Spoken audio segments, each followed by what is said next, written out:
नमस्कार, मैं हूँ मनीषा नागर और ये मेरा डे है 4 जहाँ पे मैं कंप्लीट करूँगी फार्माकोलॉजी को इन 100 डे। तो आज हम बात करेंगे, आज हम पढ़ेंगे फार्माकोकाइनेटिक और फार्माकोडायनामिक और कुछ ऐसे फैक्टर्स जो कि फार्माकोकाइनेटिक और फार्माकोडायनामिक को जो है चेंज करते हैं या फिर उनको ऊपर जो है अफेक्ट डालते हैं। तो सबसे पहले हम फार्माकोकाइनेटिक के बारे में पढ़ेंगे। फार्माकोकाइनेटिक अगर हम डेफिनेशन की बात करें तो फार्माकोकाइनेटिक होता है कि जो बॉडी होती है वो ड्रग के साथ क्या रिएक्शन आउट करती है, तो वो होता है हमारा pharmacokinetic. The action of the body towards the drug it's called a pharmacokinetic. और फार्माकोकाइनेटिक में हम 4 चीज़ें पढ़ेंगे: एब्जॉर्प्शन, डिस्ट्रीब्यूशन, मेटाबॉलिज्म और एक्सक्रीशन। ओके, तो एब्जॉर्प्शन क्या होता है? जो हम बचपन में पढ़ते आ रहे हैं कि एब्जॉर्प्शन का मीनिंग होता है कि जब कोई भी कॉटन का बॉल हम यूज़ करते हैं, पानी के अंदर डालते हैं, तो जितने भी पानी के मॉलिक्यूल होते हैं वो जो है कॉटन के साथ बाइंड अप हो जाते हैं। तो this is the simple definition of the absorption. तो एब्जॉर्प्शन वही होता है कि जब हमारी कोई भी केमिकल या जो ड्रग होती है वो बॉडी के अंदर जाती है और वो जो है बॉडी के जो मॉलिक्यूल्स होते हैं उनके साथ जो है बाइंड अप कर जाती है, उसे बोलते हैं एब्जॉर्प्शन। अब आप ये पता होना चाहिए कि जो बॉडी होती है वो बॉडी किसका बना होता है? ऑर्गन्स का। ऑर्गन किसके बने होते हैं? टिश्यूज़ के। टिश्यू किसका बना होता है? सेल का। और सेल का नेचर कैसा होता है? फॉस्फोलिपिड बाई लेयर, है ना? तो वो जो है फॉस्फोलिपिड नेचर की होती है सेल। तो हमारा जो मॉलिक्यूल है उसके अंदर इतनी एफिनिटी हो कि वो जो है फॉस्फोलिपिड बाई जो लेयर है यानी कि जो सेल है उसके साथ बाइंड अप कर पाए, है ना? कि एब्जॉर्प्शन तो जैसे कि कॉटन की बात हम अगर करते हैं तो कॉटन का जो मॉलिक्यूल होता है वो बाइंड अप कर देता है वाटर के साथ, लेकिन अगर वहीं पे हम कोई प्लास्टिक यूज़ करते हैं तो वो बाइंड थोड़ी होती है वाटर के साथ। तो सेम एज दैट कि जो हमारा हम मॉलिक्यूल तैयार करते हैं, जो हम ड्रग तैयार करते हैं, उसका नेचर ऐसा होना चाहिए कि जो हमारी बॉडी होती है साथ वो बाइंड अप कर पाए। ओके, अब एब्जॉर्प्शन जो पॉसिबल होता है वो हमारा पैसिव डिफ्यूजन की हेल्प से होता है या फिल्ट्रेशन की हेल्प से होता है। अब पैसिव डिफ्यूजन की अगर हम बात करते हैं तो क्या होता है कि जो हायर कंसंट्रेशन का जो सिस्टम होता है वो लोअर की तरफ मूव करता है। तो सेम एज दैट इसका जो एब्जॉर्प्शन होगा वो हायर टू लोअर कंसंट्रेशन की तरफ ही मूव करेगा। और ड्रग के अंदर ऐसी एफिनिटी और ऐसी क्वालिटी होनी चाहिए कि वो फॉस्फोलिपिड बाइलेयर यानी कि सेल के साथ बाइंड अप कर पाए। ओके, अब बात करते हैं डिस्ट्रीब्यूशन की। डिस्ट्रीब्यूशन क्या होता है कि पूरी ड्रग का जो है पूरी बॉडी में फैलना। ऐसा थोड़ी हमने संता वंता वाली एक कहानी सुनी थी कि संता जो है पेट पे उल्टा लटका होता है, बोलता है मतलब ऐसे लेटा हुआ होता है। तो बंता के पूछता है कि क्या हुआ भैया, तुम उल्टे क्यों लौट रहे हो? तो वो बोलता है कि भैया मेरे ना पेट हाँ सॉरी सर में दर्द है और मैंने दवाई खाई है और मैं उल्टा इसलिए लेट रहा हूँ या फिर उल्टा ऐसे लटका हुआ हूँ। बहुत जल्दी हो गया, मुझे ऐसा लगता है कि मेरे को स्पीड कम कर देनी चाहिए। चलो ठीक है, अब इससे आगे स्पीड कम करूँगी। डिस्ट्रीब्यूशन तो हो ही गया है, जैसे कि मतलब पूरी बॉडी में जो है ड्रग को पहुँचाना। अब जो है डिस्ट्रीब्यूशन किसके ऊपर डिपेंड करता है? डिस्ट्रीब्यूशन डिपेंड करता है कि जो हमारा मॉलिक्यूल हम लोगों ने तैयार किया है उसका जो है पूरी बॉडी के साथ बाइंड करने की प्रॉपर्टी होनी चाहिए। पूरी बॉडी साथ कब बाइंड करेगी? जब उसकी खुद की क्वालिटी जो है वो फॉस्फोलिपिड या फिर लिपिडिक नेचर की हो। लिपिड की नेचर की कैसी होती है कि लिपिड प्रॉपर्टी होनी चाहिए, क्योंकि हमारी बॉडी खुद लिपिड्स की बनी होती है। तो लिपिड लिपिड जो है सेम मटेरियल होने की वजह से जहाँ जहाँ लिपिड उसे मिलेगा और जहाँ उसकी बाइंड की एबिलिटी होगी वहाँ जाके वो बाइंड कर जाएगी और डिस्ट्रीब्यूट हो जाएगी। जितनी ज़्यादा जो है लिपिड सॉल्युबल ड्रग होगी उतनी ज़्यादा डिस्ट्रीब्यूशन होगा। ओके, और यही सब चीज़ें होती हैं डिस्ट्रीब्यूशन के लिए। और बात करते हैं मेटाबॉलिज्म। मेटाबॉलिज्म का मतलब होता है कि मॉलिक्यूल को ब्रेक डाउन करना। ब्रेक डाउन करना क्यों ज़रूरी होता है? क्योंकि कभी कभी हमारी जो ड्रग होती है वो जो है जिस स्ट्रक्चर में हमने बनाई है वो स्ट्रक्चर में वो फिट नहीं होती और वो स्ट्रक्चर बना हुआ जो है बॉडी हमारी बॉडी के साथ रिएक्ट नहीं कर पाता है। तो हमें जो है उसको थोड़ा सा चेंज करना पड़ेगा हमारी बॉडी को। जिस मतलब से थोड़ा बहुत चेंज हो जाएगा तो फिर वो हमारी बॉडी के साथ रिएक्ट कर पाएगा। जैसे कि हमने कुछ, हाँ, डिजिटॉक्सिन हम एक केमिकल यूज़ करते हैं, वो हमारी बॉडी के अंदर जाके जो है डिजॉक्सिन में कन्वर्ट हो जाता है। अब डिजॉक्सिन में कन्वर्ट होने के बाद ही वो हमारी बॉडी को एक्शन शो कर पाता है, अदरवाइज वो डिजिटॉक्सिन की फॉर्म में जो है एक्शन नहीं कर पाता। तो कभी कभी ना ड्रग को तोड़ना बहुत ज़रूरी है कि जिसकी वजह से वो इनएक्टिव फॉर्म में पहले होती है और बॉडी के साथ जब रिएक्ट करती है और उसका जो चेंजेस होते हैं फिर वो हमारी बॉडी को जो है अफेक्ट करती है या फिर उसका जो एक्शन है तब वो रिलीज़ करती है। तो मेटाबॉलिज्म क्या होता है कि ऐसा प्रोसेस होता है कि जब हम कोई ड्रग को ब्रेक करते हैं, और क्यों ब्रेक करते हैं? क्योंकि ब्रेक होने के बाद वो हमारी बॉडी के साथ रिएक्ट कर पाए या हमारी बॉडी को अफेक्ट कर पाए अच्छे बेनिफिट के लिए, है ना? तो ये होता है मेटाबॉलिज्म का प्रोसेस। ओके, और जैसे कि मेटाबॉलिज्म का मतलब होता है कि जो इनएक्टिव मॉलिक्यूल है वो हमारी बॉडी के अंदर जाके वो एक्टिव फॉर्म में कन्वर्ट हो जाएगा। तो ये हो गया हमारा मेटाबॉलिज्म। अब बात करते हैं एक्सक्रीशन की। एक्सक्रीशन का मतलब होता है कि जो ड्रग हमने खाई है, जो हमने एब्जॉर्ब हुई है, डिस्ट्रीब्यूट हुई है और मेटाबोलाइज हुई है, उसका बॉडी के से बाहर आना।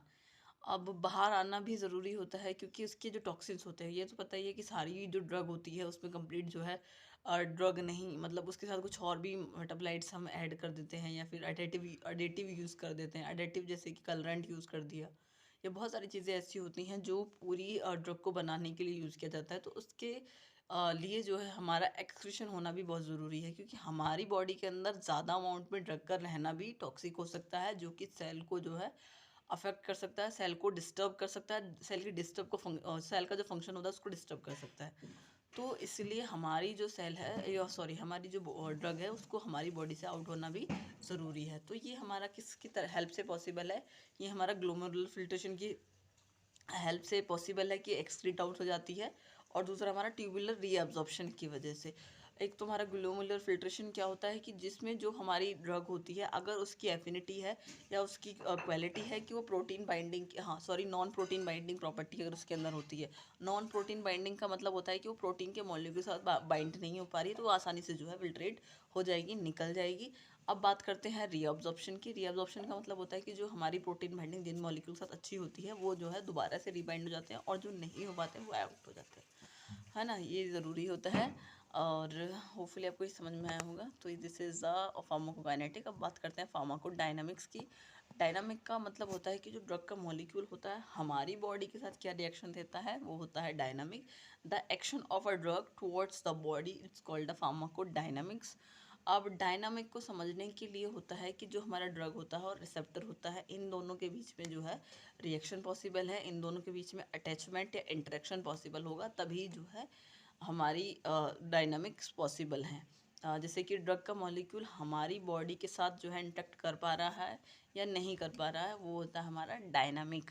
अब डायनामिक के लिए कुछ टर्मिनोलॉजी है, जैसे कि हमारा अगोनिस्ट होता है। अगोनिस्ट का मतलब होता है कि ऐसा जो ड्रग होता है वो रिसेप्टर के साथ बाइंड होता है, और बाइंड होने के बाद वो अपनी एक्टिविटी शो करता है। तो दिस इज़ द अगोनिस्ट। और इसमें हम पढ़ेंगे फार्माकोडायनामिक में ड्रग रिसेप्टर क्या होता है, रिसेप्टर क्या होता है, एफिनिटी क्या होती है। तो पहले सबसे पहले क्या होता है ड्रग और रिसेप्टर। ड्रग क्या होता है, कोई केमिकल मॉलिक्यूल।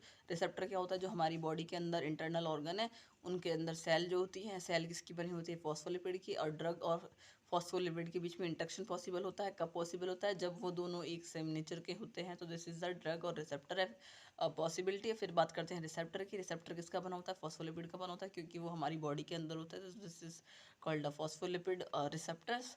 और रिसेप्टर के अंदर एफिनिटी होनी चाहिए कि वो ड्रग के साथ बाइंड अप कर पाए। अब ड्रग का काम है सारा। एफिनिटी क्या होती है, ability of the drug to bind with the receptor is called the affinity, ठीक है ना।